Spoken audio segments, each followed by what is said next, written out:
السلام عليكم ورحمة الله وبركاته. الحمد لله رب العالمين، الصلاة والسلام على أشرف الأنبياء والمرسلين وعلى آله وأصحابه أجمعين. أما بعد.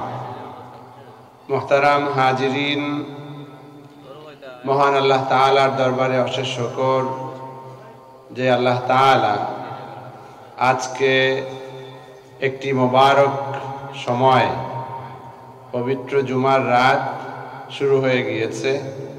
আগামীকাল জুমা, একটি পবিত্র সময়ে আল্লাহ তাআলা আমাদেরকে এখানে একত্রিত হওয়ার তৌফিক দিয়েছেন। সবাই বলি আলহামদুলিল্লাহ।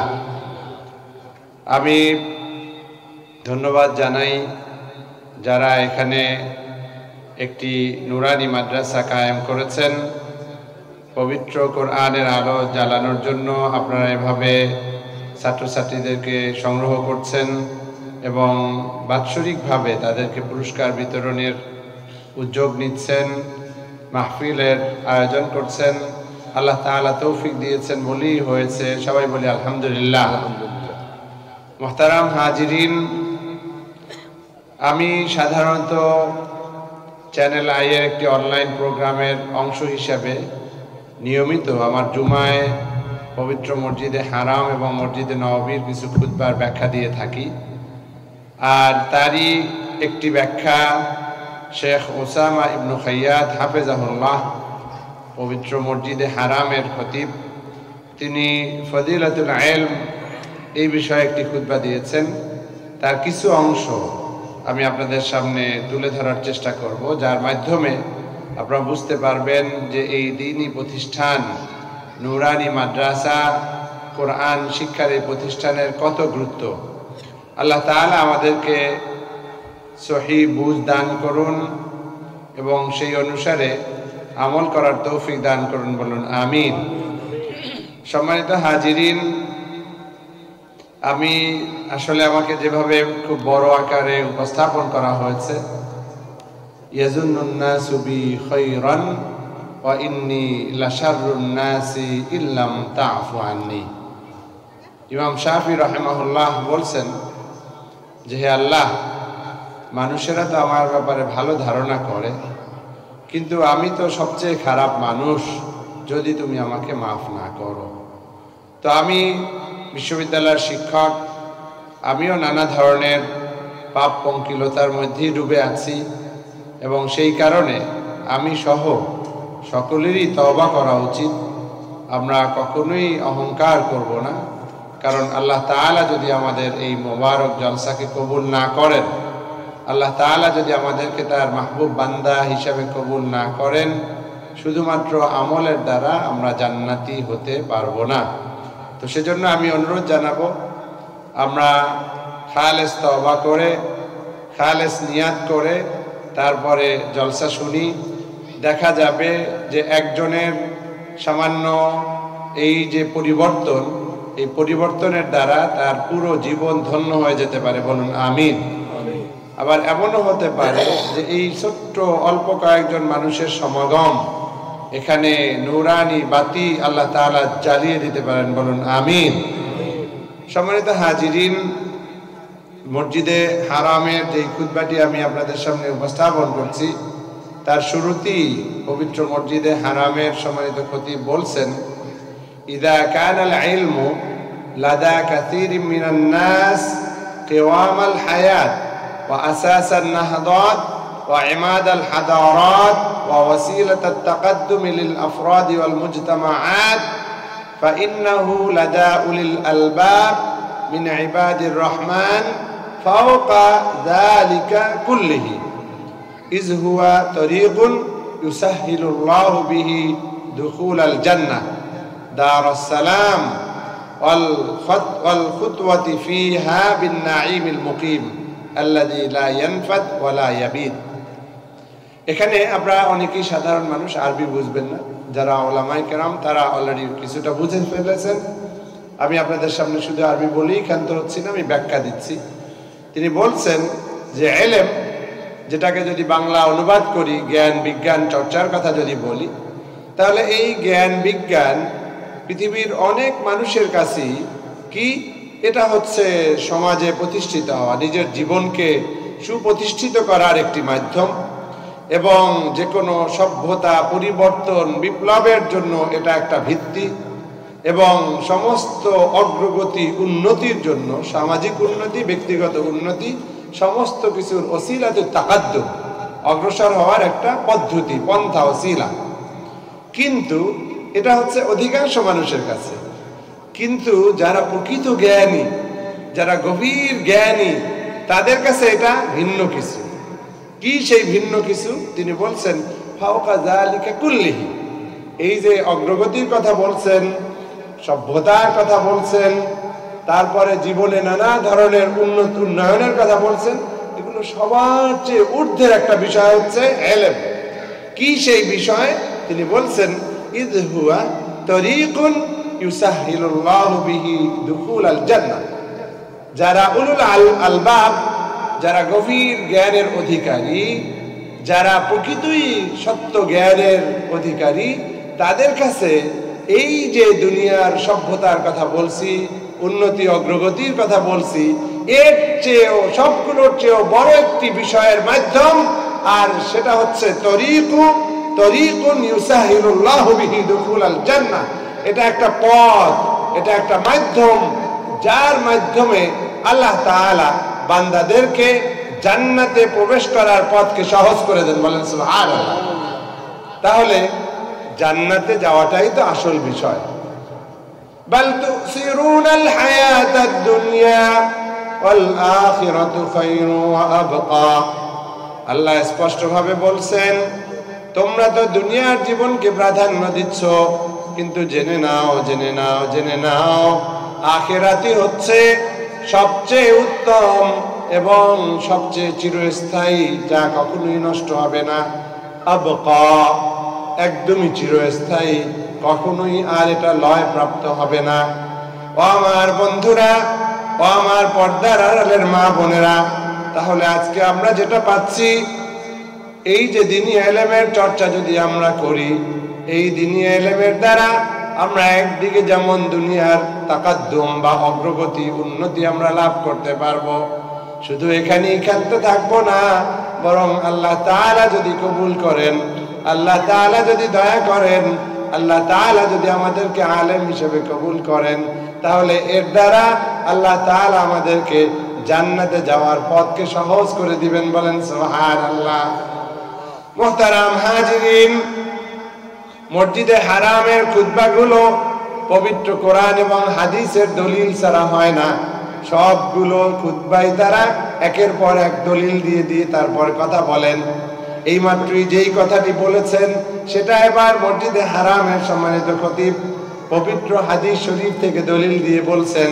দয়ার নবী বলতেছেন, আমান সালাকা তরিকান ইয়ালতামিসু ফীহি ইলমান সাহালাল্লাহু লাহু বিহি তরিকান ইলাল জান্নাহ। যে ব্যক্তি কোন পথ অবলম্বন করলো, ইয়ালতামিসু ফীহি ইলমান, যেই পথ ধরে সে জ্ঞান অর্জন করবে, জ্ঞান তালাশ করবে, অর্থাৎ জ্ঞান তালাশ করার কোন পথ যদি কেউ ধরে, সেটা এই নুরানি মাদ্রাসায় ভর্তি হয়ে হোক, অন্য মাদ্রাসায় ভর্তি হয়ে হোক, অথবা এই আলোচনা শোনার মাধ্যমে হোক।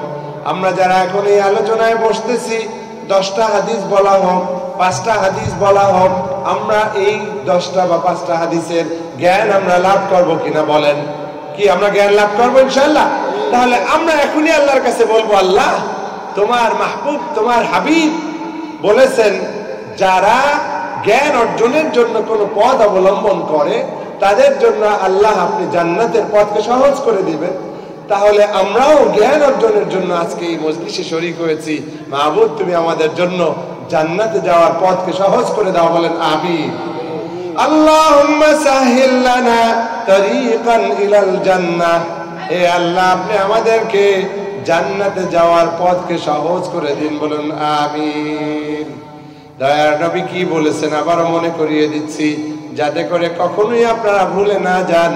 দয়ার নবী বলতেছেন, আমান সালাকা তরিকান ইয়ালতামিসু ফীহি ইলমান, যে ব্যক্তি এমন কোন পথ ধরে, যেই পথের মাধ্যমে যেই অবলম্বনের মাধ্যমে, যেই উপায়ের মাধ্যমে যদি কেউ এমন কিছু তারা কি করবে, তারা ইলম অর্জন করবে, ইলমকে তালাশ করবে, আল্লাহ তাআলা ওই ব্যক্তি ওই পথ ধরার কারণে ইলম অর্জনের যে চেষ্টা আপনি করলেন, অনুসন্ধান করলেন, সেই কারণে আল্লাহ তাআলা আপনাকে জান্নাতে যাওয়ার পথকে সহজ করে দিবেন। বলেন সুবহানাল্লাহ।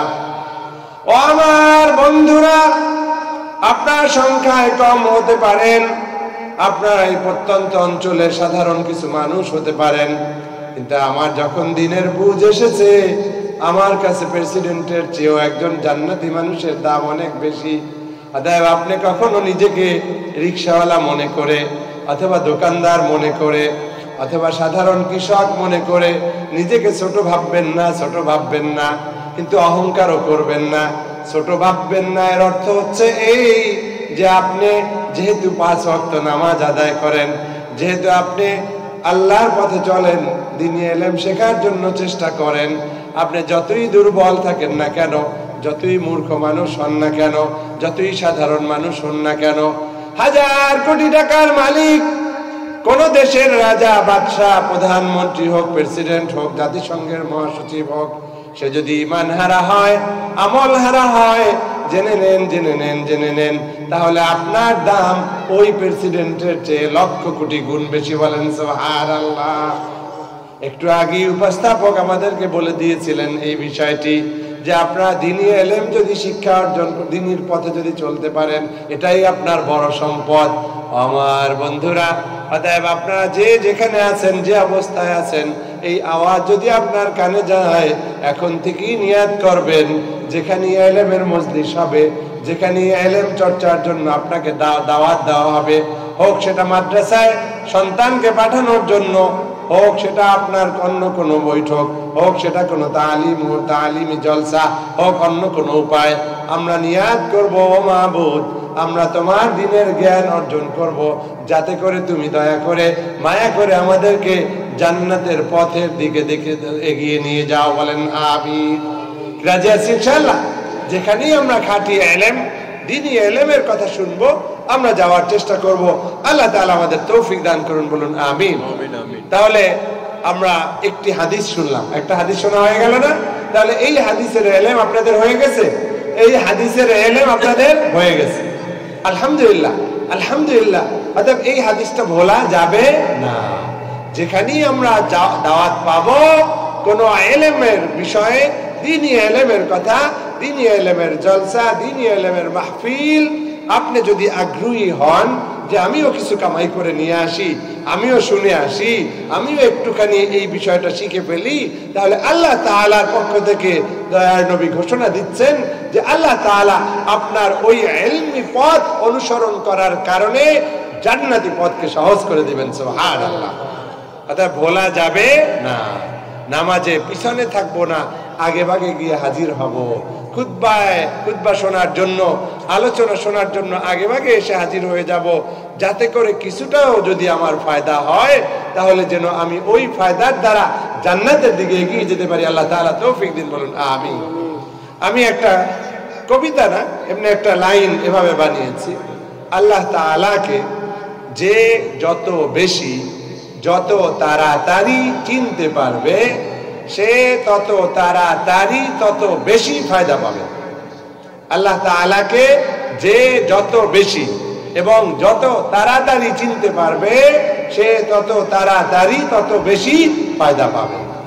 আর যারা আল্লাহ তাআলাকে চিনতে দেরি হবে, যত দেরি হবে এবং যত কম চিনবে, সে তত বেশি লুজার হবে। অতএব আল্লাহ তাআলাকে চিনতে হবে, আল্লাহ তাআলাকে চিনতে হবে। নবী করিম সাল্লাল্লাহু আলাইহি ওয়াসাল্লামের শান মান জানতে হবে। এই দুনিয়ার জীবনে কিভাবে চলতে হবে সেই বিষয়গুলো সম্পর্কে জানতে হবে। আখিরাতে আমরা কিভাবে মুক্তি পাবো সেই বিষয়গুলো জানার চেষ্টা করতে হবে। আল্লাহ তাআলা আমাদের তৌফিক দান করুন। বলুন আমিন। সম্মানিত হাজিরিন, মসজিদে হারামের সম্মানিত খতিব হযরত মুআজ ইবনে জাবাল রাদিয়াল্লাহু আনহু, বিশ্ববিখ্যাত সাহাবী, জলিলুল কদর সাহাবী, অনেক মর্যাদা, অনেক বিষয় তার সম্পর্কে বলা যায়, আমি বলবো না। তার একটি উক্তি বলেছেন যে ফাইন্নাল ইলমা, তার উক্তিটা আরো পরে, তার উক্তি বলার আগে তিনি সামারি দিচ্ছেন, ফাইন্নাল ইলমা সাবাবুস সাআদাতি ফিল হায়াতিদ দুনিয়া ওয়াল আখিরাহ। এই যে দ্বীনি ইলম, এই দ্বীনি ইলম দ্বারা শুধুমাত্র আখিরাতের কথাই আপনাদেরকে বলতে আসি নাই। এই দ্বীনি ইলম যদি আপনি অর্জন করেন, আপনি যদি জ্ঞান বিজ্ঞান, বিশেষ করে ইসলামী জ্ঞান আপনি অর্জন করেন, এটা আপনার দুনিয়া এবং আখিরাত উভয় জাহানে সুখী হওয়া, শান্তি পাওয়ার গ্যারান্টি দেয়। বলেন না সুবহানাল্লাহ।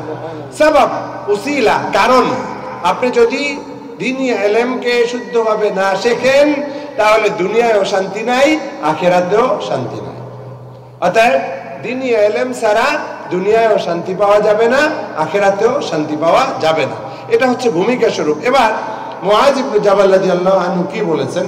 তিনি বলছেন, আল ইলমু হায়াতুল কুলুবি মিনাল জাহলি।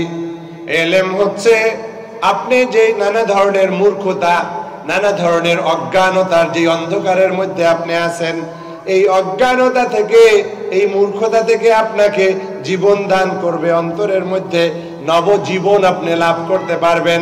আপনি মূর্খ মানুষ, কিন্তু যখনই ইলম অর্জন করতে পারবেন, এই ইলমটা আপনার কলবের জন্য একটা নবজীবন নিয়ে আসবে। বলেন সুবহানাল্লাহ।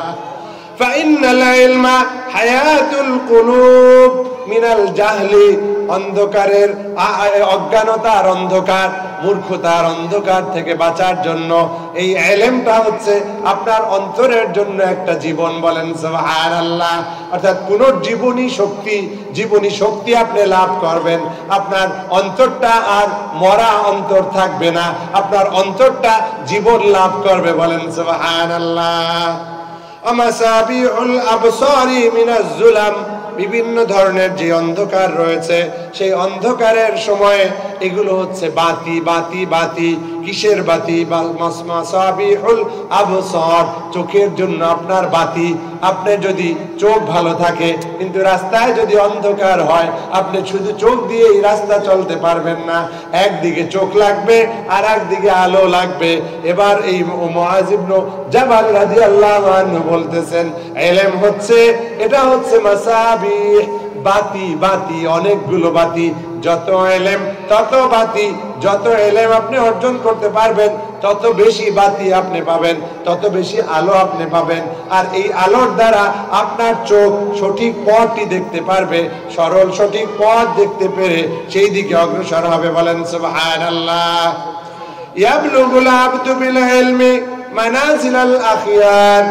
একজন বান্দা ইলমের মাধ্যমে, যারা আখিয়ার রয়েছে, আমাদের পূর্ববর্তী সালফে সালিহিনরা, তাদের মধ্যে যারা নেক আমল করে আখিয়ার হয়েছেন, উত্তম মানুষে পরিণত হয়েছেন, একজন মানুষ সঠিক ইলম অর্জনের মাধ্যমে সে মানাজিলুল আখিয়ারে পৌঁছতে পারে। বলেন সুবহানাল্লাহ।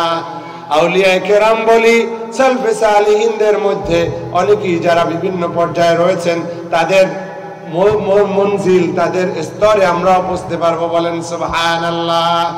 অতএব আমরা এই বিষয়টি খেয়াল করব যে আমরা যদি মানাজিলুল আখিয়ারে যেতে চাই, তাহলে আমরা কি করতে হবে? আমাদেরকে ইলম অর্জন করতে হবে। এর চেয়ে বেশি সাউন্ড লাগবে না। ওয়াদ-দারাজাতিল উলা ফিদ দুনিয়া ওয়াল আখিরাহ। আর যদি আমরা দুনিয়া এবং আখিরাতে দারাজাত আল উলিয়া, সুউচ্চ মর্যাদা, সুউচ্চ স্তর চাই, চাই না? চাই না? আমরা চাই কি চাই না? আমরা উচ্চ মর্যাদা চাই কি চাই না? চাই, সবাই চায়। মেম্বার সাহেব চিন্তা করে আমি কেমনে চেয়ারম্যান হব, চেয়ারম্যান সাহেব চিন্তা করে আমি কেমনে এমপি হব, এমপি সাহেব চেয়ারম্যান চিন্তা করে আমি কেমনে মন্ত্রী হব, মন্ত্রী চিন্তা করে আমি কেমনে প্রধানমন্ত্রী হব, প্রধানমন্ত্রী চিন্তা করে আমি কেমনে প্রেসিডেন্ট হব, প্রেসিডেন্ট চিন্তা করে আমি কেমনে জাতিসংঘের মহাসচিব হব। ঠিক কিনা বলে? সবাই আমরা মর্যাদা চাই। সবাই আমরা কি চাই? আরো বেশি মর্যাদা চাই। তাহলে এই যে যত মর্যাদা আপনি চান, এই মর্যাদা কে দিবেন? কে দিবেন? আল্লাহ। ইয়া রাফিআদ দারাজাত, আমরা দোয়া করি না? ইয়া রাফিআদ দারাজাত, ইয়া রাফিআদ দারাজাত, ইয়া রাফিআদ দারাজাত।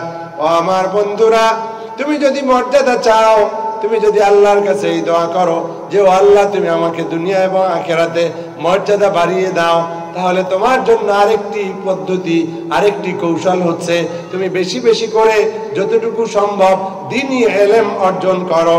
কারণ দ্বীনি ইলমের মাধ্যমে একজন ব্যক্তি সে দুনিয়া এবং আখিরাতে সুউচ্চ মর্যাদার অধিকারী হতে পারে। বলেন সুবহানাল্লাহ। আমার বন্ধুরা, আমরা আউলিয়ায়ে কেরামের জীবনী যখন পড়েছি দেখেছি অনেক ওলি দরবেশ এরকম ছিলেন যাদেরকে সাধারণ মানুষ চিনতেও পারতো না, বুঝতেও পারতো না। তারা গোপনে গোপনে এত তাহাজ্জুদ, এত কান্নাকাটি, এত জিকির আজকার, এত আমল তারা করেছেন যে সাধারণ মানুষরা হয়তো বুঝতে পারে নাই। কিন্তু ওই একটা মানুষের বেলায়েতের দরজা এত উচ্চ পর্যায়ে চলে গিয়েছে যার দ্বারা লক্ষ কোটি মানুষ হিদায়াত পেয়েছে। বলেন সুবহানাল্লাহ। মর্যাদা কার হাতে? কার হাতে? আল্লাহর হাতে। অর্থাৎ আল্লাহর সাথে কানেকশন করতে হবে, আল্লাহকে চিনতে হবে। দ্বীনি ইলম অর্জনের মাধ্যমেই আপনি এই সুউচ্চ মাকাম অর্জন করতে পারেন। আর যদি আপনি মূর্খ থাকেন, যত মূর্খতা তত অন্ধকার। অতএব এই অন্ধকারকে সরিয়ে দিতে হবে, দ্বীনি ইলম অর্জন করতে হবে। এখন এই যারা বুড়ো আছেন তারা মনে মনে আমাকে প্রশ্ন করতেছেন, হুজুর বয়স তো 70 বছর হয়ে গেছে, 80 বছর হয়ে গেছে, আলিফ বাও মনে থাকে না, তাহলে আমরা কোথায় যাব? আফসোস করার কিছু নাই। আপনি আমার বাংলা বুঝতেছেন? আপনি আমার বাংলা বুঝতেছেন? যদি বাংলা বোঝেন তাহলে ওই আর ইংলিশ মিডিয়াম, আরবি মিডিয়াম, বড় বড় মাদ্রাসা যাওয়ার দরকার নাই। যেতটুকু বোঝেন ততটুকু আমল করেন। কারণ এলেম ছাড়া, আমল ছাড়া আপনি এলেমের ফায়দা খুবই কম। হয়তো এলেম অর্জন করেছেন, সেই ফজিলতটা আপনি পাবেন, কিন্তু এলেম কিসের জন্য? আমলের জন্য। অর্থাৎ যতটুকু শিখবেন ততটুকুই আমল করা শুরু করে দিবেন। রাজি আছি ইনশাআল্লাহ? যদি সেরকম নিয়াত করতে পারেন দেখবেন অনেক ফায়দা নিয়ে এই জলসা থেকে যাবেন এবং সারা জীবনে আপনার এই চেষ্টা, আপনার এই সাধনা সফল হবে। আল্লাহ তাআলা তুমি কবুল করো, বলেন আমিন। এবার মসজিদে হারামের সম্মানিত খতিব আরো বলছেন, বিহি তু ইমাম মুআজ ইবনে জাবাল রাদিয়াল্লাহু আনহুর যে উক্তিটা সেখানে তিনি বলেছেন, সেই উক্তি উল্লেখ করেছেন। মুআজ ইবনে জাবাল রাদিয়াল্লাহু আনহু আরো বলছেন, বিহি তুসালুল আরহাম, এই সিলায়ে রহিম। আমাদের সমাজে অনেক মানুষ বুজুর্গ সাজে কিন্তু আত্মীয়তার সম্পর্ক নষ্ট করে। নষ্ট করা যাবে না। আমাদের মধ্যে যতই ভিন্নতা থাকুক আত্মীয়তার সম্পর্ক ছিন্ন করা যাবে না। ইলম লা ইয়াদখুলুল জান্নাতা কাতিউ রাহমিন। দয়ার নবী বলেছেন, যে ব্যক্তি আত্মীয়তার সম্পর্ক ছিন্ন করে সে জান্নাতে যেতে পারবে না। এখন এই হাদিসটি আপনি যদি না জানেন এবং এই হাদিস যদি আমল না করেন তাহলে তো আপনার কপালে ভোগ। আর আপনি যদি জানেন তাহলে আমাদের মধ্যে যতই ইখতিলাফ থাকুক, যতই ভিন্নতা থাকুক, আত্মীয়তার সম্পর্ক রক্ষা করা আমার জন্য ফরজ। সেই হিসাবে আপনি কি করবেন? ও যেভাবে হোক, যে মতাদর্শের হোক, আমরা অন্তত পক্ষে সিলায়ে রহমিটা রক্ষা করব। ঠিক কিনা বল? যেহেতু রাসূলের ঘোষণা যে সিলায়ে রহমি রক্ষা না করলে জান্নাতে যাওয়া যাবে না, তাহলে এই ইলমটা আপনি যদি জানেন তাহলে জানার কারণে আপনি আপনার সিলাতুর রহিম, আত্মীয়তার সম্পর্ক আপনি ছিন্ন করবেন না বিচ্ছিন্ন করে দিবেন? আপনি বিচ্ছিন্ন করবেন না সংযুক্ত করবেন? সংযুক্ত করবেন। সেই জন্যই বলছে বিহি তুসালুল আরহাম। সঠিক জ্ঞানের মাধ্যমে মানুষরা কি হয়? আত্মীয়তার সম্পর্কটা মজবুত হয়, বন্ধনটা দৃঢ় হয়। আবিহি ইউরাফুল হালালু মিনাল হারাম। আর যারা এই সঠিক ইলম অর্জন করে তারা কি করতে পারে? তারা ইলমের মাধ্যমে হালালকে জানে এবং হারাম থেকে হালালকে আলাদা করতে পারে, যেটা হচ্ছে হালাল, এটা হচ্ছে হারাম, এটা হচ্ছে সহিহ তরিকা আর এটা হচ্ছে ভুল পথ। এগুলো তারা স্পষ্টভাবে জানতে পারে যদি তাদের ইলম ভালো থাকে, যদি সহিহ ইলম তারা অর্জন করতে পারে, দ্বীনি ইলম অর্জন যদি তারা করতে পারে। আহুয়া ইমামুল আমল। এবার তিনি বলছেন, কে বলছেন? মুআজ ইবনে জাবাল রাদিয়াল্লাহু আনহুর কথা এখনো শেষ হয় নাই। তিনি আবার বলছেন আহুয়া ইমামুল আমল। ইমামুল আমল, আমলেরও ইমাম। ইমাম মানে কি? নেতা। ইমাম মানে কি? নেতা। ইমাম মানে কি? সর্দার। তাহলে ইলমকে বলা হচ্ছে আহুয়া ইমামুল আমল। আপনি আমলদার। আমরা অনেক সময় আছি না, এই যে বুড়া মানুষ অনেক সময় আছে যে একটু তসবিহ পড়তেছি, একটু দাঁড়িয়ে রাখছি, একটু আলহামদুলিল্লাহ, আপনার দাড়িকে আমি খাটো করতেছি না, আপনার দাড়িকে অসম্মান করতেছি না, আপনি দাড়ি রেখেছেন আলহামদুলিল্লাহ, শুকর আদায় করি, বলেন না আলহামদুলিল্লাহ। আপনি টুপি রেখেছেন আলহামদুলিল্লাহ, জুব্বা পরেছেন আলহামদুলিল্লাহ। কিন্তু মনে রাখতে হবে শুধুমাত্র দাড়ি, টুপি, তসবিহ, জায়নামাজ এটাই পরিপূর্ণ ইসলাম নয়, শুধুমাত্র এই কয়টার নামই ইসলাম নয়। তাহলে এত ৬৬৬৬ আয়াত, লক্ষ লক্ষ হাদিস, এগুলোর মধ্যে কি আছে সেগুলো আমাদের জানা দরকার না? অবশ্যই জানা দরকার। অতএব দাঁড়িয়ে আছে, জুব্বা আছে, টুপি আছে, আর নিজের মধ্যে বুজুর্গির অহংকার আছে, তাহলে ধ্বংস, তাহলে মুক্তি না। দাড়ি থাকুক, জুব্বা থাকুক, টুপি থাকুক, তসবিহ থাকুক, জায়নামাজ থাকুক, কিন্তু মনে রাখতে হবে এটাই চূড়ান্ত আমলের নাম নয়। বহু আমল আমাদের অজানা, বহু আমল আমাদের অজানা, আর সেই আমলগুলো যদি আমরা করতে চাই তাহলে আমাদের লাগবে কি? ইলম। আমাদের কি লাগবে? ইলম লাগবে। আপনি যত বেশি ইলম অর্জন করবেন তত বেশি আমল করতে পারবেন। ইলমই নাই, আমল কিভাবে করবেন? ইলম যদি না থাকে আমল করতে পারবেন না। সেজন্য বলেছেন ইলমটা হচ্ছে ইমামুল আমল। নেক কাজ করতে চান, তার নেতা হচ্ছে ইলম। ইলম থাকলে ওই ইলমই আপনাকে সঠিক পথে পরিচালিত করবে, এটা করো, এটা করো না। বুঝতে পেরেছেন? তাহলে যদি আমলদারও হতে চান, আমি জানি যে চট্টগ্রাম 12 আউলিয়ার পুণ্যভূমি, আউলিয়া ইকরামকে আপনারা অনেক সম্মান করেন। শুধু মোহাব্বত দিলেই হবে না, একই সাথে ইলমও বাড়িয়ে দিতে হবে, ইলমও বাড়াতে হবে, যাতে করে আমরা সঠিক পথ সম্পর্কে জানতে পারি এবং জান্নাতের পথে অগ্রসর হতে পারি। আল্লাহ তাআলা তৌফিক দান করুন, বলুন আমিন। তাহলে কি বলছি? আল ইলমু ইমামুল আমাল। আল ইলমু ইমামুল আমাল। ইলম কি? আমলের ইমাম। ঠিক আছে? ইমাম ঠিক না থাকলে মুশকিল। অতএব ইলমকে ইমাম বানাতে হবে, যে সঠিক ইলম জানবো এবং সেই অনুসারে আমি ওটা অনুসরণ করব, আমল করব। আল্লাহ তাআলা তৌফিক দিন, বলুন আমিন। ইউলহামুস সুআদা, যারা প্রকৃত সুখী, আল্লাহ তাআলা যাদেরকে শান্তি দিতে চান, দুনিয়ায় শান্তি এবং আখিরাতে শান্তি, প্রকৃত সুখী যারা, তাদের কি আল্লাহ তাআলা ইলম দান করেন? বলেন সুবহানাল্লাহ। মাইয়ুরিদিল্লাহু বিহি খায়রান ইউফাক্কিহু ফিদ্দীন। পবিত্র কোরআনেই আল্লাহ তাআলা ঘোষণা করেছেন যে ব্যক্তির ব্যাপারে আল্লাহ তাআলা কি করেন? কল্যাণ চান, যে কল্যাণ ইরাদা করেন, যে কল্যাণ দান করবেন, এটা যার ব্যাপারে তিনি সিদ্ধান্ত নেন, ইউফাক্কিহু ফিদ্দীন, তাকে আল্লাহ তাআলা দ্বীনের ব্যাপারে গভীর জ্ঞান দান করেন। বলেন না সুবহানাল্লাহ। তাহলে আপনারা কল্যাণ চান?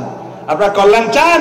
তাহলে বলেন আল্লাহুম্মা ফাক্কিহনা ফিদ্দীন। বলেন আল্লাহুম্মা ফাক্কিহনা ফিদ্দীন। বলেন আল্লাহুম্মা ফাক্কিহনা ফিদ্দীন। আল্লাহুম্মা ফাক্কিহনা ফিদ্দীন। আল্লাহুম্মা ফাক্কিহনা ফিদ্দীন। ও আল্লাহ, তুমি আমাদেরকে দ্বীনের ব্যাপারে গভীর জ্ঞান দান করো। বলেন আমিন। ও আমার বন্ধুরা, এটা আমার শুধু মন গড়া বক্তব্য নয়, আপনারা অনেক সময় জানেন এই উক্তিটা, আমরা সবাই জানি, নাওমুল আলিমি খায়রুম মিন ইবাদাতিল জাহিল। একজন মূর্খ ব্যক্তির যে ইবাদত করে তার চেয়ে একজন আলেমের ঘুম উত্তম। বলেন সুবহানাল্লাহ। এখন আপনারা সাধারণ মানুষরা হিংসা করতে পারেন, মনে মনে ভাবতে পারেন হুজুর নিজের ব্যাপারে ফতোয়া দিলেন, নিজের শ্রেষ্ঠত্বের কথা বললেন। না না না, আমি যদি একটু বুঝিয়ে বলি তাহলে আপনি বুঝবেন যে আসলে আমি বাড়াবাড়ি করি নাই। কারণ হচ্ছে একজন আলেম যখন জানে যে সে ঘুমানোর আগে ওযু করাটা তার জন্য অনেক ফজিলতের কাজ, সেই আলেম কি করবে? ওযু করবে, ওযু করার পরে সে আয়াতুল কুরসি পড়বে, ফালাক নাস পড়বে, এভাবে ইস্তেগফার পড়বে, দুরূদ শরীফ পড়বে, পড়তে পড়তে ঘুমিয়ে যাবে। হাদিস শরীফে এসেছে পবিত্র অবস্থায় যদি কেউ এভাবে নেক আমল করতে করতে ঘুমিয়ে যায়, সে শেষ পর্যায়ে ঘুমের আগ মুহূর্তে যেই আমলটি করতেছিল, হোক সেটা ইস্তেগফার, হোক সেটা দুরূদ শরীফ, আল্লাহ তাআলা ওই বান্দার পক্ষ থেকে ফেরেশতা নিয়োগ করে দেন। বলেন সুবহানাল্লাহ। ওই আলেম, ওই ব্যক্তি যে আমলের মধ্যে ছিল, ওই ব্যক্তির ঘুম ভাঙ্গার আগ পর্যন্ত এভাবে ফেরেশতারা ওই ব্যক্তির পক্ষ থেকে এই আমলগুলো করতে থাকেন। বলেন সুবহানাল্লাহ। একটা উদাহরণ দিলাম, তাহলে বুঝতে পারছেন আলেমের মর্যাদা কেন। এখন আপনি তো জানেন না, মূর্খ মানুষ, ভালো দাড়ি টুপি জুব্বা সবই আছে, কিন্তু এইটার খবর রাখেন না যে অজু করে যেতে হবে, শুইতে যাব পবিত্র অবস্থায়, এবং ঘুমানোর আগ মুহূর্তে মোবাইলটা কানের দ্বারা রাইখা গান বাজনা না শুই না, বরং হাদিসের আলোকে আমি সূরা ফাতিহা, আমি ইখলাস, তারপরে ওই যে আয়াতুল কুরসি, ফালাক, নাস, দুরূদ শরীফ, ইস্তেগফার, এই আমলগুলো আমরা করতে থাকবো। আপনি যখনই এতটুকু আমলের ব্যাপারে সচেতন হয়ে যাবেন, তখন আপনি ঘুমিয়ে থাকলেও ফেরেশতারা আপনার পক্ষ থেকে পড়তে থাকবে। আর ফেরেশতারা যেহেতু নিষ্পাপ, তাদের এই দোয়াটি, তাদের এই ইস্তেগফার, তাদের এই দুরূদ শরীফ আমাদের চেয়েও বেশি কবুল হওয়ার সম্ভাবনা। বলেন না সুবহানাল্লাহ। আপনি তো সাধারণ মানুষ, কিন্তু এতটুকু ইলম অর্জন করেছেন যে আমি ওযু না করে, পবিত্র না হয়ে, যদি কখনো কোনো কারণে ফরজ হয় আপনি সেটা তারপরে ওযু গোসল করে তারপরে বিছানায় যাবেন পবিত্র অবস্থায়, কারণ আপনি জানেন না যে এই ঘুমের অবস্থা আল্লাহ তাআলা আপনাকে ডাক দিয়ে বসতে পারে। তাহলে এই বিষয়টি আপনারা যখন এখন শিখলেন, শেখার পরে যারা যারা আমল করবেন, প্রত্যেকের আমলের এটা আমি পাবো কি পাবো না, ভাগ পাবো কি পাবো না। হাদিস শরীফে এসেছে আদাল্লু আলাল খায়রি কাফাইলিহি, কোন একটি ভালো কাজে যখন কেউ পথ দেখাবে, যিনি পথ দেখাবেন, যারা যারা এই পথ দেখানোর উসিলায় আমল করেছে, হোক সেটা হাজার কোটি মানুষ, সকলের সমান সব আমি পাবো। বলেন না সুবহানাল্লাহ। এই মাদ্রাসা, এই জলসা লক্ষ লক্ষ টাকা খরচ করে এমনি পাতানো হয়নি, আপনাদেরকে উদ্বুদ্ধ করার জন্য, আপনাদেরকে উৎসাহিত করার জন্য। ইলমের তেজ, দাওয়াতি মেহনত এত ফজিলতপূর্ণ যেটা আপনি কল্পনাই করতে পারেন। যেই আমলটা জারি থাকে সেটা তো আপনি গুনবেন কিভাবে, সেটা আপনি কিভাবে গুনবেন? আর সেই জারি থাকা আমলের মধ্যে একটি হচ্ছে আও ইলমিন ইউনতাফাউ বিহি, এমন ইলম যার দ্বারা ফায়দা পাওয়া যায়। তাহলে এই মাদ্রাসায় যখন ইলম চর্চা হবে, আপনি যে চিন্তারই মানুষ হন না কেন, আমি আপনার ওই চিন্তাটাকে হুট করে বদলাতে বলবো না, কিন্তু দয়া করে আপনি আপনার সন্তানকে কোরআন শেখান, হাদিস শিখান, আপনি ইসলামের ব্যাপারে বেসিক বিষয়গুলো শিখান। একটু বেসিক বিষয়গুলো জানলো, এরপরে আপনি আপনার সুবিধা মতো আরেক জায়গায় ট্রান্সফার হলে ওরে নিয়ে যান, আমাদের আপত্তি নাই।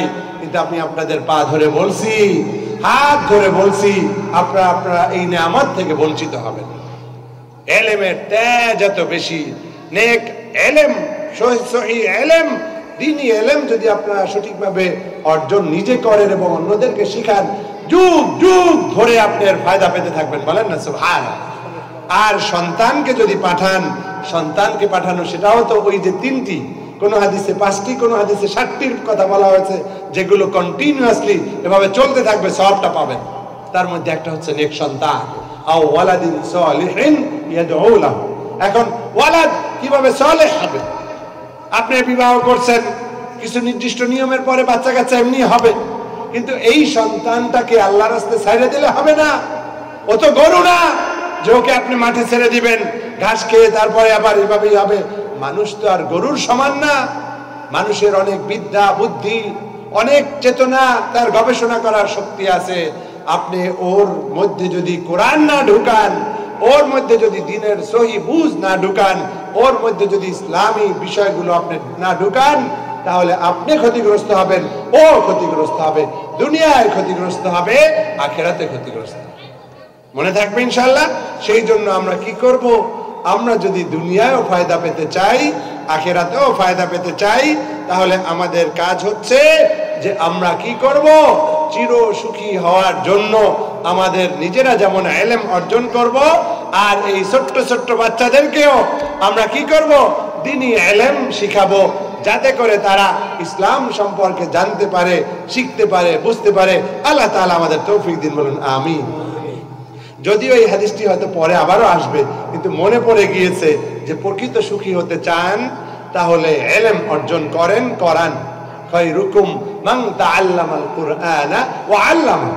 তোমাদের মধ্যে সর্বোত্তম হচ্ছে সে যে পবিত্র কোরআন শিক্ষা করে এবং শিক্ষা দেয়। আমি বিশ্ববিদ্যালয়ের শিক্ষক, পিএইচডি করেছি মালয়েশিয়ায়। কিচ্ছু না, কোনো ফায়দা নাই যদি আমার দ্বীনের বুঝ না থাকে। দ্বীনি ইলম আছে বলে আমার এই ডক্টরেট, পোস্ট ডক্টরেট, বড় প্রফেসর হওয়া এটা ওই দ্বীনের দাওয়াতের জন্য সহায়ক হতে পারে, কিন্তু দ্বীনের বুঝ না থাকলে জিরো জিরো জিরো। অতএব রাসূলের যেই হাদিস, খায়রুকুম মান তাআল্লামাল কুরআন ওয়া আল্লামা, তোমাদের মধ্যে সর্বোত্তম হচ্ছে সে যে কোরআনে মজিদ শিক্ষা করে এবং শিক্ষা দেয়। রাসূলের সার্টিফিকেট, আমার সেই সার্টিফিকেট, ওই পিএইচডির কথা বলেন আর মাইকে বলতে খুব ভালো লাগে, আর আমি মনে মনে হাসি। রাসূল করিম সাল্লাল্লাহু আলাইহি সাল্লামের সার্টিফিকেটের তুলনায় এগুলো কিচ্ছু না। নবীজি বলে গিয়েছেন, যে ব্যক্তি কোরআনে মজিদ শিক্ষা করে এবং শিক্ষা দেয় সেই সর্বোত্তম। অর্থাৎ আমরা দুনিয়াদারি সার্টিফিকেট নিয়ে আপনাদের সামনে বাহাদুরি, স্পেশাল সম্মান নিচ্ছি, আপনারা এই কোরআনের শিক্ষকদের বেতনটা পর্যন্ত দিতে পারেন না, তাহলে বুঝতে হবে যে আপনাদের সহি বুঝ হয় নাই। একটা বাচ্চা ছেলেকে ম্যাথ শেখানোর জন্য, ইংলিশ শেখানোর জন্য, ইঞ্জিনিয়ারিং শেখানোর জন্য, বিজ্ঞান শেখানোর জন্য 5,000 10,000 টাকা আপনি টিউশনি করেন একটা টিচারের পিছনে। ভালো ইংলিশ মিডিয়ামে পড়াতে গেলে একটা বাচ্চার পিছনে 50,000 টাকা খরচ করেন। আমি জানি, যেহেতু আমিও মডার্ন এডুকেটেড। 50,000 60,000 টাকা খরচ করেন, আর পুরো মাদ্রাসা চালাইতে এত 60,000 টাকা লাগেও না। আপনাদের কপালে সেই 60,000 টাকা জোটে না যে আমি কিভাবে ইমাম সাহেবের বেতন দিব, হুজুরের এই 10 জন হুজুর রাখবো, হাফেজ রাখবো। নাউজুবিল্লাহ। এর অর্থ হচ্ছে যে আপনি রাসূলের উম্মত দাবি করলেও রাসূল যেটা বলেছেন সেটা আপনি পুরোপুরি মানতেছেন না। যদি আপনি প্রকৃত অর্থে মানতেন তাহলে ওই আলেমের মর্যাদাটা আপনি সেভাবে দিতেন। দুঃখ লাগে, ইমাম সাহেবের বেতন 10 জন 5 টাকা 10 টাকা এইভাবে করে করে তারপরও জোগাড় হয় না। আর একজন মাদ্রাসা শিক্ষকের বেতন, যেহেতু হুজুর আলহামদুলিল্লাহ 5,000 টাকা দেওয়া, আলহামদুলিল্লাহ 2,000 দিল, আলহামদুলিল্লাহ না দিল আলহামদুলিল্লাহ। ও বাবা, এটা তো উনি ফায়দাটা নিচ্ছেন ওনার ইখলাসের কারণে, কিন্তু আপনার দায়িত্ব নাই। আপনার দায়িত্ব নাই। কুল্লুকুম রাইন ওয়া কুল্লুকুম মাসউলুন আন রাইয়াতিহি। তোমাদের প্রত্যেকেই দায়িত্বশীল, আর প্রত্যেককেই তোমাদের দায়িত্ব সম্পর্কে জিজ্ঞাসা করা হবে। আল্লাহ তাআলা ভালোই জানেন যে এই গ্রামে কয়জন কোটিপতি আছে, কয়জন লাখপতি আছে, কয়জন স্বাবলম্বী মানুষ আছে। আপনাদের গাড়ি আছে, বাড়ি আছে, এটা আছে, সেটা আছে, সব চালাইতে পারেন, মাদ্রাসাটা চলে না, মসজিদটা চলে না। সাবধান সাবধান সাবধান। আমি হুঁশিয়ারি দিয়ে যাচ্ছি এই কারণে, দয়ার নবীর সার্টিফিকেটের তুলনায় আমাদের সার্টিফিকেট কিছুই না।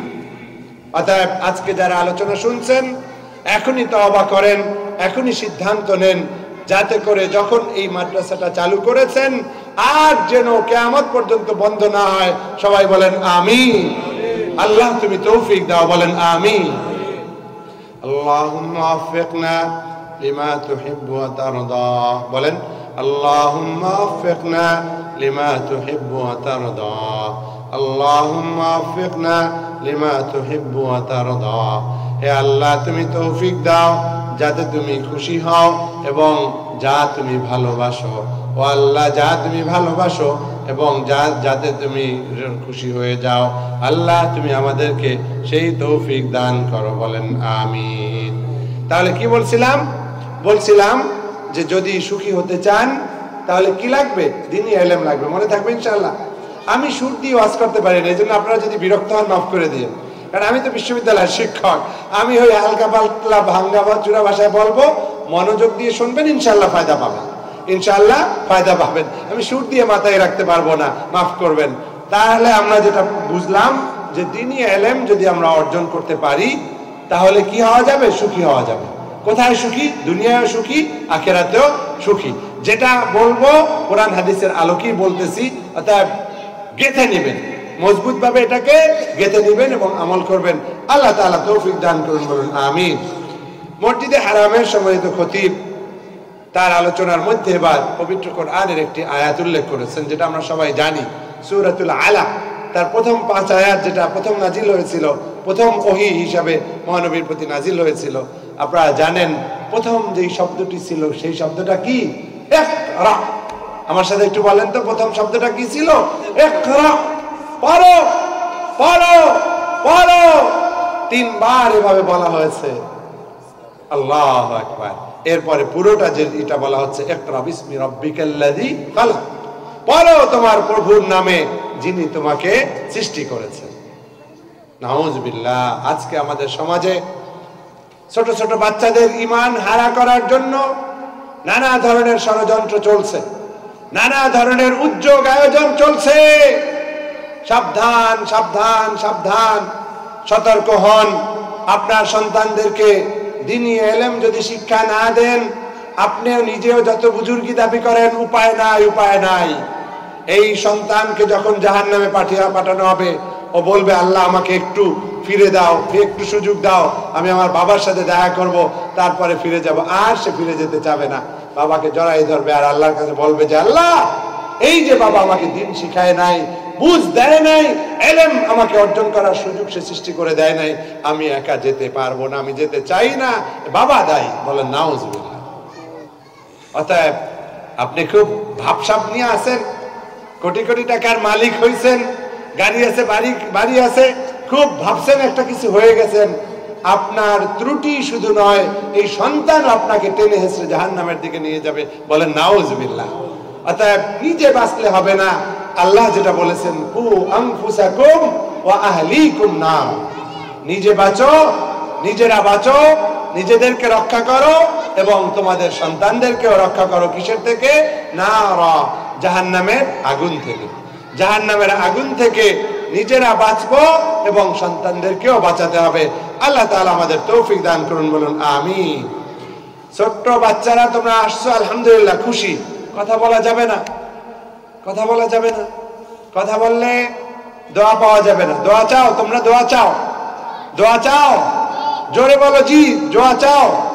জি। যদি দোয়া চাও একটু শোনো, অল্প সময় পরই দোয়া করে দিব। তোমরা শোনো, ফায়দা হবে ইনশাআল্লাহ। শোনো, বুঝতেছো আমার বাংলা? বোঝো বোঝো ইনশাআল্লাহ, তাহলে কথা বলবে না। তাহলে আল্লাহ তাআলা কি বলছেন? ইকরা বিসমি রাব্বিকাল্লাযী খালাক, যিনি সৃষ্টি করেছেন তার নামে পড়তে হবে। কার নামে? যিনি সৃষ্টি করেছেন তার নামে, আল্লাহর নামে পড়তে হবে। এখন আপনি বই হাতে নিয়ে অতে অজগর, আতে একডুম বাগডুম এইগুলো যদি পড়েন, এতে কি আল্লাহর নামে পড়া হইল? আর যদি অতে অজু করেন, তাহলে বোঝা গেল এটা আল্লাহর নামে হইলো। কেন? আপনি তো অজু তো এমনি করতেছেন না, আপনি আল্লাহর ইবাদতের দিকে যাচ্ছেন। অতএব সাবধান। কি শিখান? আপনি দায়িত্ব এড়াতে পারেন না, আপনি দায়িত্ব এড়াতে পারেন না। আপনি যেমন একটু আগে হাদিস শুনিয়েছি আর মনে মনে খুব খুশি যে নেক সন্তান হলে আমি এর ফায়দা পেতে থাকবো, ঠিক এর উল্টোটাও হাদিসে বলা না হলেও মুহাদ্দিসিনে কেরামের ব্যাখ্যা দিয়েছেন, ঠিক এর উল্টোটা যদি করেন তাহলে আপনার বহুগুণ বেশি হবে। বলেন নাউজুবিল্লাহ। আপনি শয়তান একটা তৈরি করে থুয়ে যাবেন, রাইখে যাবেন, বাচ্চাকে অমানুষ বানিয়ে যাবেন, জেনাকার ব্যভিচারী বানিয়ে যাবেন, মদখোর গাঁজাখোর বানিয়ে যাবেন, আর ভাববেন আপনি কবরে খুব শান্তিতে থাকবেন। না না না, ওর প্রত্যেকটা অপকর্মের জন্য আপনাকেও পাকড়াও করা হবে, যেহেতু আপনি আপনার দায়িত্ব পালন করেন না। চলতে থাকবে। আপনি সবটা যেভাবে মাল্টিপ্লাই হয়, বহুগুণ বাড়িয়ে দেওয়া হয়, গুনাহটাও এভাবে বাড়তে থাকবে। কারণ আপনার অপকর্মের ফসল, আপনার অবহেলার ফসল, আপনার এই অলসতার কারণে আজকে এই সন্তান পথ হারা হয়েছে, বিচ্যুত হয়েছে, মদখোর হয়েছে, জেনাকার হয়েছে, গাঁজাখোর হয়েছে। অতএব সাবধান। আপনার সন্তানরা যারা বড় হয়েছে, এখনো যদি মাদকাসক্ত হয়, ওকে নিজের রুমে আলাদাভাবে ডাকেন, তারপরে প্রয়োজনে পাও দুইটা জড়াই ধরেন যে বাবা, তোকে আমি জন্ম দিয়েছি, আল্লাহ আমার মাধ্যমে তোর জন্ম হয়েছে, তুই যাই কর, অন্তত এই পথে তুই যাইস না। তোর গায়ে যদি কেউ আগুন দেয়, আমি যেমন সইতে পারি না, কিন্তু জাহান্নামের আগুন তো এর চেয়ে 1000 গুণ, কোটি গুণ বেশি পাওয়ারফুল।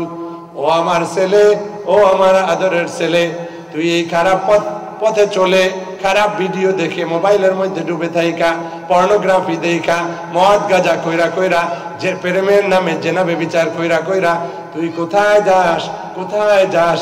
আমি তো তোর বাবা, আমি তো এটা সইতে পারবো না, আমার চোখে দেখতেছি তুই তো জাহান্নামের দিকে অগ্রসর হইতেছ।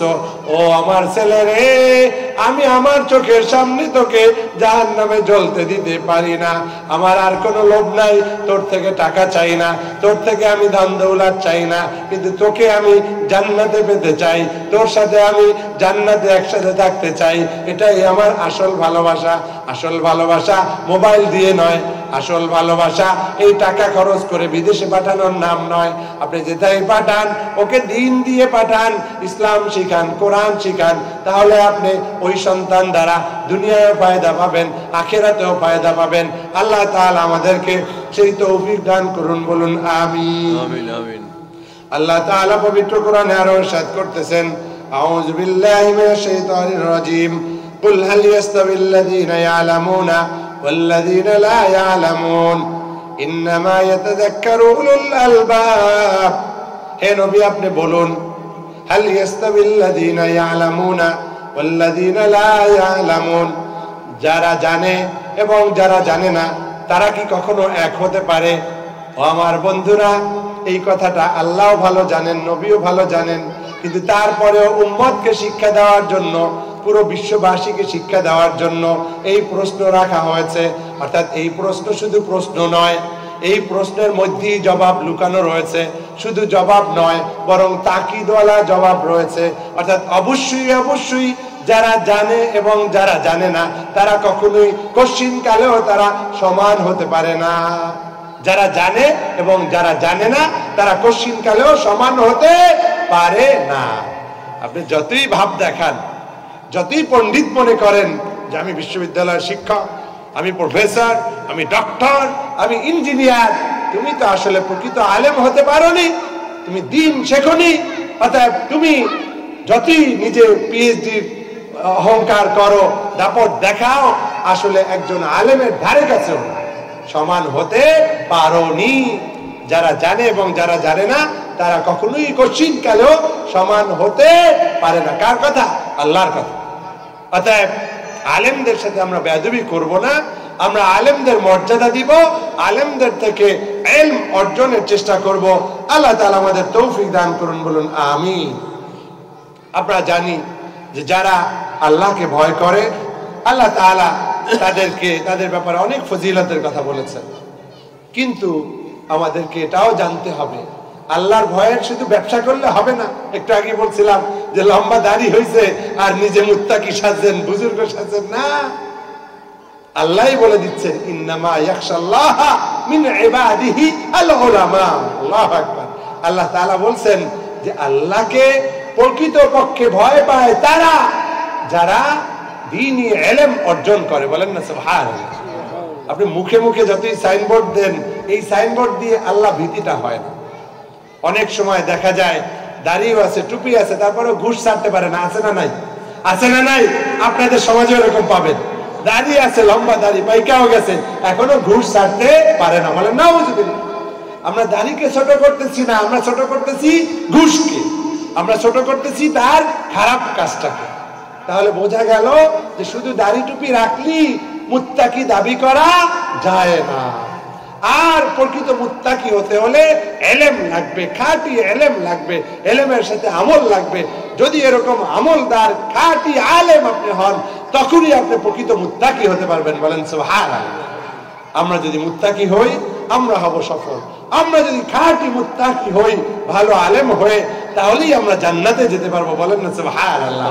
অতএব আমরা ইলম অর্জন করার চেষ্টা করব যাতে করে আমরা তাকে অর্জন করতে পারি। আল্লাহ তাআলা আমাদেরকে সেই তৌফিক দান করুন, বলুন আমিন। সম্মানিত হাজিরিন, এইমাত্র যেই আয়াতটি আপনাদের সামনে উপস্থাপন করেছি, সেই আয়াতের ব্যাখ্যায় আরো অনেকগুলো আয়াত তিনি উল্লেখ করেছেন। আমি সবগুলো পড়ে শোনাবো না, আমার নিয়ত হচ্ছে 7টার মধ্যে শেষ করে দেব, তারপরে 15 মিনিটের মতো দোয়া করব, যাতে করে আজানের আগেই দোয়া শেষ হয়ে যায়। আমরা আজানের পরেই ওযু ইস্তেনজার জন্য সময় দিব, নামাজ পড়ে তারপরে আমরা বিদায় নিব। আল্লাহ তাআলা আমাদের কবুল করুন, বলুন আমিন।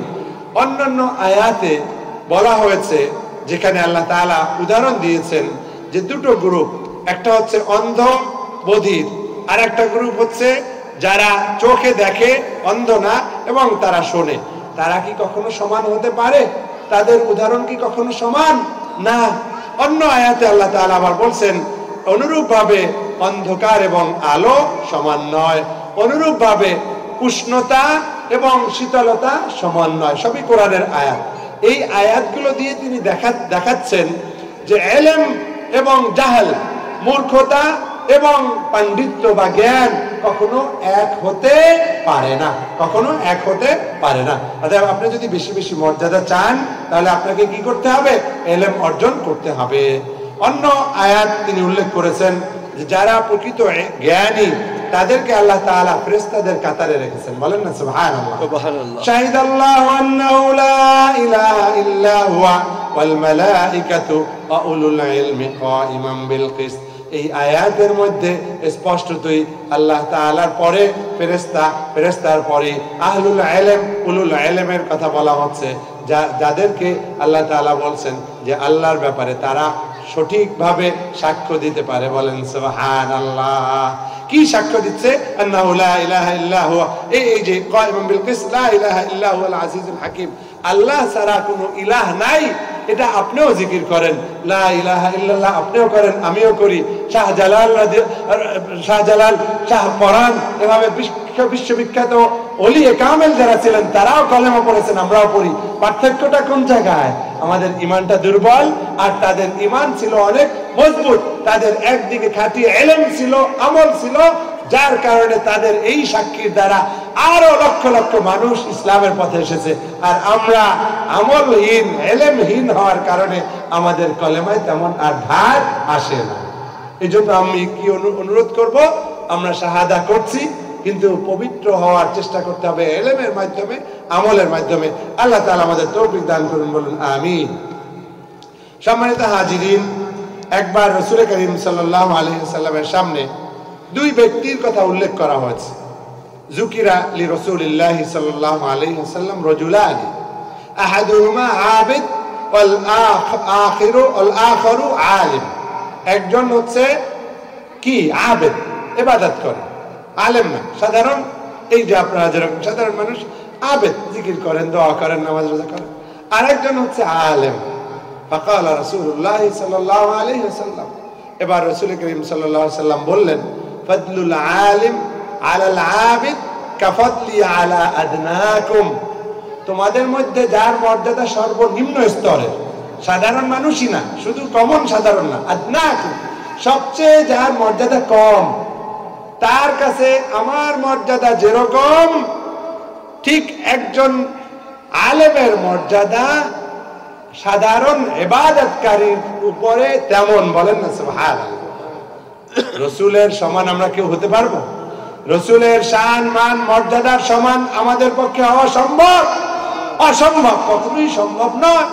আর সেই নবীজি আমাদের আলেমদের মর্যাদা বুঝানোর জন্য নিজের মর্যাদার সাথে তুলনা করছেন। বলেন না সুবহানাল্লাহ। যে একজন আলেমের মর্যাদা আবেদের তুলনায় তত বেশি, যতটা বেশি রাসূলের মর্যাদা একজন সাধারণ মানুষ, যে তার মর্যাদা সবচেয়ে কম, তার তুলনায় রাসূলের মর্যাদা যত বেশি তত। বলেন না সুবহানাল্লাহ। তাহলে বুঝতে হবে এই আলেম কিভাবে হওয়া যায়, আমাদেরকে সেই চেষ্টা করতে হবে।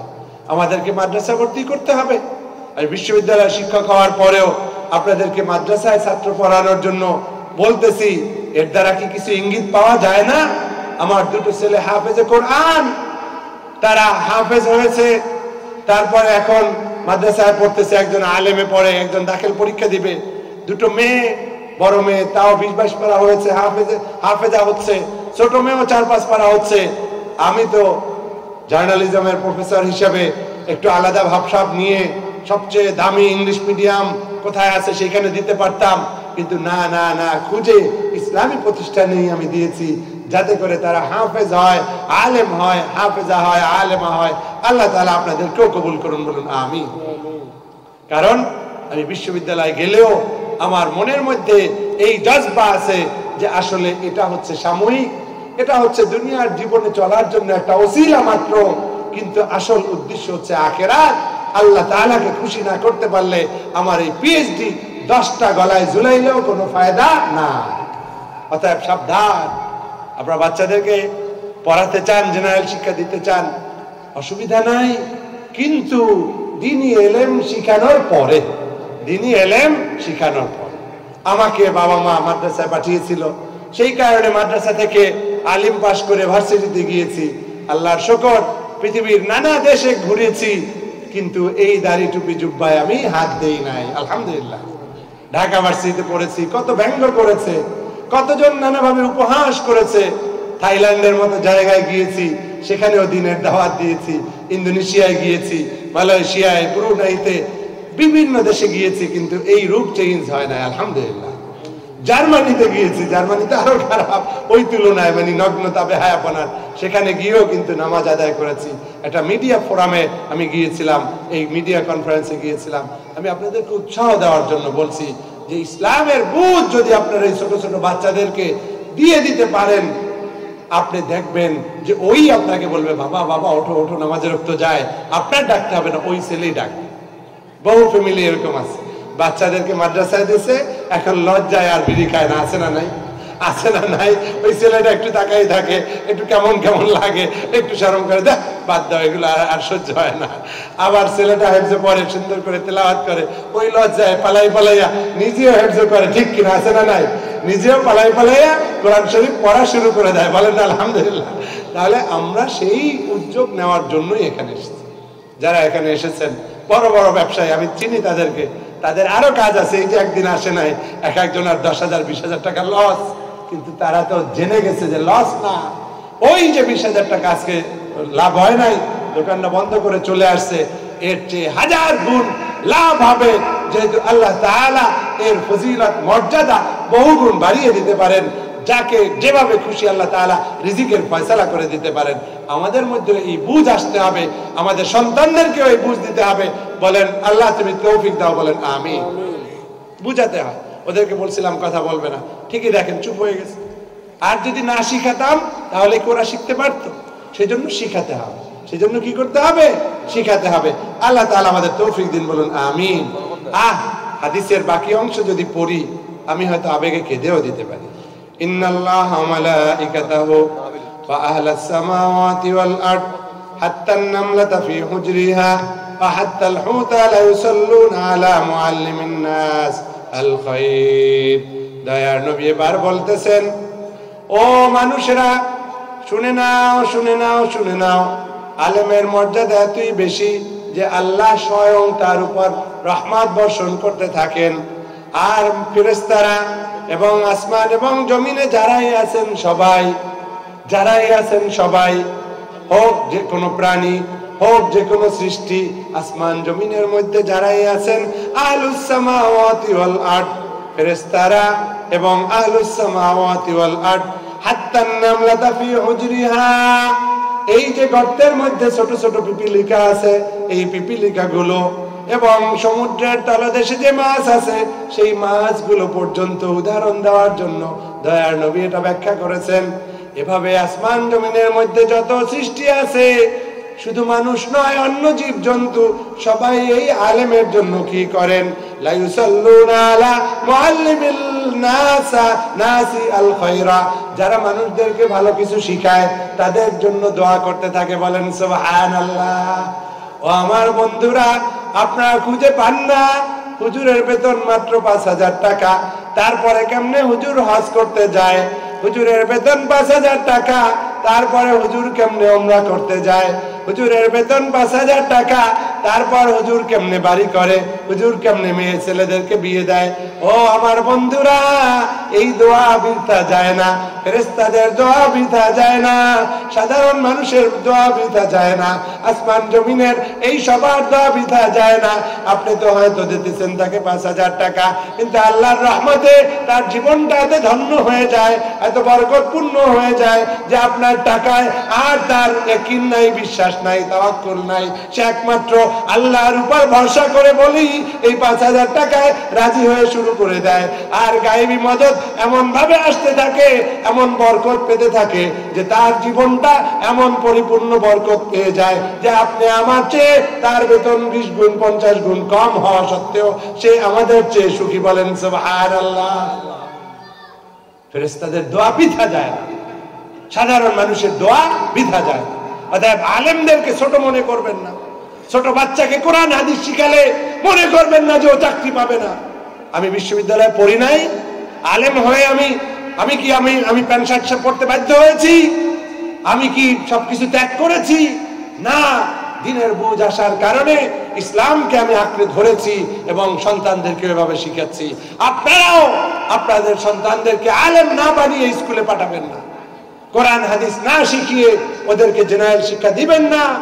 কারণ আমরা দেখতে পাই যে এখন স্কুল কলেজে নানাভাবে, এখন যেভাবে সিলেবাসের মধ্যেও পরিবর্তন আসছে, নাচতে বাধ্য করা হচ্ছে, গান গাইতে বাধ্য করা হচ্ছে। একটা সময় ছিল যে যে শিখাতে চায় তারা ওই আর্টিস্টের কাছে গিয়ে আলাদা সেন্টারে গিয়ে করত। এখন কৌশলে সবাইকে বাধ্য করছে। বলেন নাউজুবিল্লাহ। হুজুরের ছেলেও যদি স্কুলে যায় রক্ষা নাই। অতএব সাবধান, আপনার ছেলে মেয়েদেরকে জাহান্নামের দিকে আপনি ঠেলে দিতে পারেন না। আপনি এই বিষয়গুলো চিন্তা করেন, ইসলামী শিক্ষায় শিক্ষিত করেন। আল্লাহ তাআলা আমাদের সকলকে সতর্ক হওয়ার তৌফিক দিন। বলুন আমিন। আপনারা একটু আগে বলেছেন হুজুর একটু দোয়া করবেন। আপনারা কি শুধু আমার দোয়া চান, না আসমান জমিনের মধ্যে যারা আছে সবার দোয়া চান? আপনারা কি ফেরেশতাদের দোয়া চান? আপনারা কি আল্লাহর রহমত চান? তাহলে আলেম হতে হবে, নিজে আলেম হতে হবে। নিজে বেশি না পারলে নাতিদেরকে আলেম বানান, নাতিদেরকে আলেম বানান। ছেলেদেরকে পারেন নাই, নাতিদেরকে ধরেন, পুতিদেরকে ধরেন। তারপরে আলেম পরিবার লাগবে।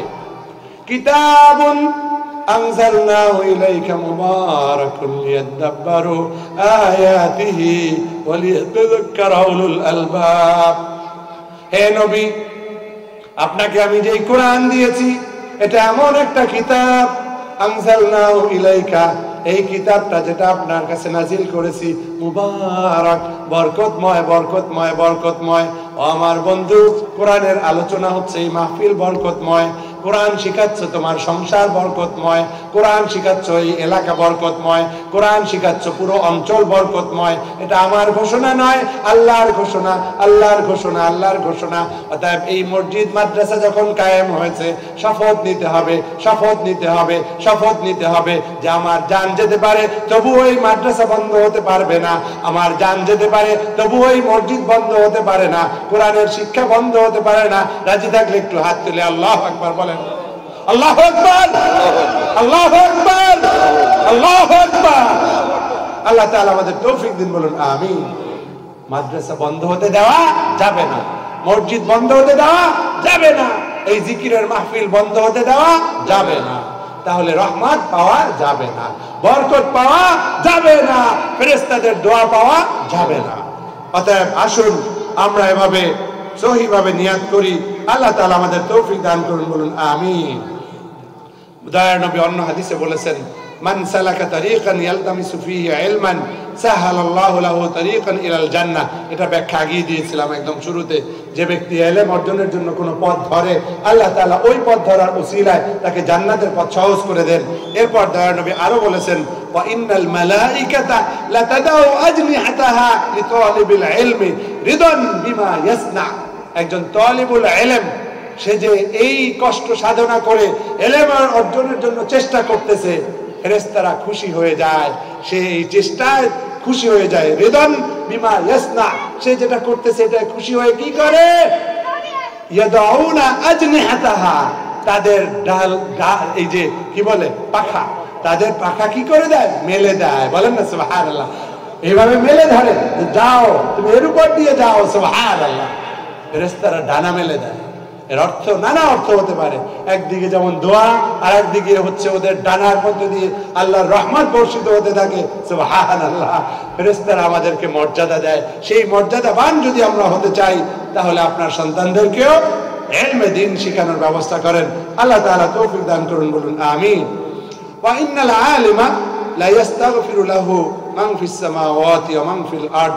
একটু আগে তো ছিল ইউসাল্লুনা, দোয়া করে, আল্লাহর কাছে দোয়া করে, রহমত কামনা করে।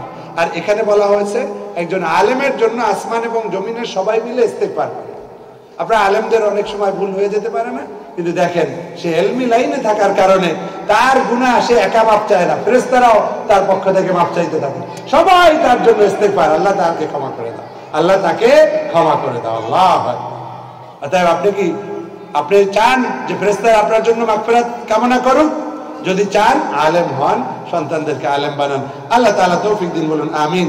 ঠিক আগের হাদিসের মতোই বলা হয়েছে, পানির গভীরে মাছ তাদের জন্য দোয়া করে, ইস্তেগফার করে। এবং ওই আবার আরেকটি অংশ হচ্ছে যে একজন আলেমের মর্যাদা সাধারণ আবেদের তুলনায় এটা হচ্ছে পূর্ণিমার রাতে চাঁদের যেভাবে আলাদা মর্যাদা, সেরকম। বলেন না সুবহানাল্লাহ। এরপরে দয়ার নবী বলতেছেন, ওয়া ইন্নাল উলামা ওয়ারাসাতুল আম্বিয়া, যারা আলেম, প্রকৃত আলেম, খাঁটি আলেম, দ্বীনি ইলমের অধিকারী, তারা হচ্ছে আম্বিয়া আলাইহিমুস সালামের ওয়ারিস। বলেন না সুবহানাল্লাহ। আমরা কি আর নবী হতে পারবো? আমরা নবী হতে পারবো? কেউ নবী হতে পারবো? কিন্তু নবীদের ওয়ারিস হইতে হইলে কি লাগবে? আলেম হইতে হবে। নবীদের ওয়ারিস হইতে পারবো, এই দরজাটা খোলা আছে। অর্থাৎ আলেম হইলে আমরা নবীদের ওয়ারিস হব। ইন্নাল আম্বিয়া আলাম ইউরিসু দিনারান ওয়ালা দিরহামা। একজন আম্বিয়া আলাইহিস সালাম তারা দিনারও রেখে যায় নাই, দিরহামও রেখে যায় নাই। ওয়া ইন্নামা ওয়ারাসু আল ইলমা, বরং তারা আমাদের জন্য মিরাস রেখে গেছেন কি? ইলম। ইলমটাকে মিরাস হিসেবে রেখে গিয়েছেন। ফামান আখাযাহু আখাযা বিহাজ্জিন ওয়াফির, যে ব্যক্তি এটাকে গ্রহণ করলো সে তো একটা পূর্ণাঙ্গ একটা অংশ সে নিয়ে নিল। বলেন না সুবহানাল্লাহ। এডিকুয়েট মানে পর্যাপ্ত পরিমাণ সে নিয়ে নেন। সুবহানাল্লাহ। আপনার দুনিয়া আখিরাতের কল্যাণের সব ভান্ডার আপনি পেয়ে যাবেন যদি আপনি ইলম অর্জন করতে পারেন। আবার ওই হাদিসটা এসেছে, যে হাদিসে বলা হয়েছে যে আপনার মৃত্যুর পরে সবকিছু বন্ধ হয়ে যাবে, আপনার তিনটি বিষয় ছাড়া, সদকায়ে জারিয়া, তারপরে হচ্ছে ইলম, যে ইলম দ্বারা মানুষ উপকৃত হয়, অথবা নেক সন্তান যে আপনার জন্য দোয়া করে। খেয়াল করে দেখেন, একটা নেক সন্তানকে যদি তৈরি করতে হয়, মাদ্রাসায় দিতে হয়, আমি একটু আগে ভাবতেছিলাম এই একটার মধ্যে তিনটা আমলে লুকানো আছে। বলেন না সুবহানাল্লাহ। একটার মধ্যে তিনটা আমলে লুকানো আছে, যদিও তিনটাকে আলাদা করে বলা হয়েছে এবং আলাদা আলাদা ব্যাখ্যাও করা যায়। সদকায়ে জারিয়া বিভিন্ন ভাবে হতে পারে। তার মধ্যে এটাও হতে পারে যে আপনি মাদ্রাসায় দান করবেন, মাদ্রাসায় দান করবেন, সেটাও সদকায়ে জারিয়া। মাদ্রাসায় ছেলেটার পিছনে খরচ করবেন, সেটাও সদকায়ে জারিয়া। তাহলে এখানে আপনি একটা ওপেন সদকায়ে জারিয়ার পাশাপাশি সন্তানকে সাহায্য করার সদকায়ে জারিয়াটাও পেয়ে গেলেন। আরেকটা হচ্ছে কি? ইলমিন ইউনতাফাউ বিহি, এমন ইলম যার দ্বারা উপকার পাওয়া যায়। এর চেয়ে আর বড় উপকার কি হতে পারে? যে আপনার সন্তান দ্বীনি ইলম শিক্ষা করলে দুনিয়া এবং আখিরাতে ধন্য হবে, সফল হবে, এবং আপনার সন্তান কেঁদে কেঁদে দোয়া করবে, রব্বানা আতিনা ফিদ দুনিয়া রব্বিরহামহুমা কামা রাব্বায়ানি সগীরা। এভাবে একের পর এক দোয়া করতে থাকবে, আর আপনার ওই দোয়ার উসিলায় আপনার কবর আযাব মাফ হয়ে যেতে পারে। আল্লাহ, অতএব সাবধান, আপনার সতর্ক হন। এখনো যারা এদিক সেদিক পাঠাইয়া সন্তানদের সময় নষ্ট করতেছেন, আপনি সাবধান হন। আপনি যদি আখিরাতে মুক্তি চান তাহলে আপনাকে এভাবে কাজ করতে হবে। আরেকটা হাদিস আমার মনে পড়ে গিয়েছে, সেটা হচ্ছে একজন বান্দা সে কিয়ামতের দিন দেখতে পাবে যে তার অনেক মর্যাদা। এবার আল্লাহর কাছে জিজ্ঞাসা করবে, ইয়া আল্লাহ, আমি তো এত মর্যাদার অধিকারী নই। তখন আল্লাহ তাআলা বলবেন, তোমার এই মর্যাদা বৃদ্ধি পেয়েছে, তোমার সন্তান তোমার মৃত্যুর পরে তোমার জন্য দোয়া করতেছিল, মাপ চাইতেছিল, সেই জন্য তোমার মর্যাদা এত বেশি হয়েছে। বলেন না সুবহানাল্লাহ। তাহলে আপনি মারা যাওয়ার পরে সন্তানের সুদ, ঘুষ, মদ, গাঁজা, হেরোইনের কারণে কবর আযাব পাওয়াটা আপনার পছন্দ, নাকি শান্তি সুখের ফেরেশতারা এসে জান্নাতের এভাবে পথের সাথে কানেকশন করে দিবে, কোনটা পছন্দ? জান্নাতের পথের সাথে আপনার কবরকে লাগিয়ে দেওয়াটা আপনার বেশি পছন্দ। তাহলে নেক সন্তান তৈরি করেন। আল্লাহ তাআলা আমাদেরকে সেই তৌফিক দান করুন, বলুন আমিন। সম্মানিত হাজিরিন, আমার আলোচনা, যদিও আমি খুব সাজানো গুছানো কোনো বক্তা নই, আমি মোটামুটি মসজিদে হারামের খুতবার আলোকে সংক্ষিপ্তভাবে কিছু আলোচনা করার চেষ্টা করেছি। আমার যদি কোনো ভুল হয়ে থাকে আল্লাহ তাআলার কাছে আমি ক্ষমা চাই, আপনাদের কাছেও ক্ষমা চাই, কারণ ইলম এটা একটি আমানত। এই আমানতের খেয়ানত যদি কোনোভাবে হয়ে থাকে, ভুল ব্যাখ্যা, ভুল অর্থের কারণে, আল্লাহ তাআলা আমাকে ক্ষমা করে দিন, আপনাদেরকেও আল্লাহ তাআলা ক্ষমা করে দিন যদি এই মজলিসের আদবের কোনো খেলাফ কিছু করে থাকেন। আমরা এখনই দোয়া করব, তওবা ইস্তেগফার করব। আমি দোয়ার আগে বিশেষ করে যারা এই আয়োজন করেছেন, আমাদের অত্যন্ত প্রিয়ভাজন সম্মানিত মানুষ, এলাকার বীর মুক্তিযোদ্ধা, এখনো তিনি বেঁচে আছেন। মুক্তিযোদ্ধারা যখন এগিয়ে আসবে তখন তো আমাদেরকে কেউ ব্যঙ্গ বিদ্রুপ করতে পারবে না। আমরা অবশ্যই স্বাধীনতার পক্ষের মানুষ, কিন্তু আমরা দিনকে রক্ষা করে স্বাধীনতা চাই। আমরা মুক্তিযুদ্ধ করেছি আমাদের ধর্মকে বিলীন করার জন্য নয়, বরং ইসলাম নিয়েই আমরা বাঁচতে চাই। আল্লাহ তাআলা তৌফিক দিন, বলুন আমিন। অতএব এই আমাদের মাঝে যাদেরকে পেয়েছি, উনি নানুপুর মাদ্রাসায় দীর্ঘদিন শিক্ষকতা করেছিলেন, আল্লাহু আকবার। তারপরে একটা পর্যায়ে অন্য কাজে জড়িত হয়েছেন। মুহতারাম আমাদের মাঝে রয়েছেন মাসুদ ভাই, তিনি অন্যতম একজন উদ্যোক্তা এখানে রয়েছেন। এর সাথে আরো অন্যান্য অনেকেই এসেছেন। আমাদের ভোরের ডাকের যিনি প্রধান ব্যক্তি সম্পাদক, তিনি এসেছেন সকাল থেকে। অনেক গণ্যমান্য ব্যক্তি এখানে এসেছেন, আমার ভাষা হারিয়ে ফেলছি, তাদের সবার নাম বলতে না পারলেও আমি মাওলার কাছে তাদের জন্য প্রাণ খুলে দোয়া করব।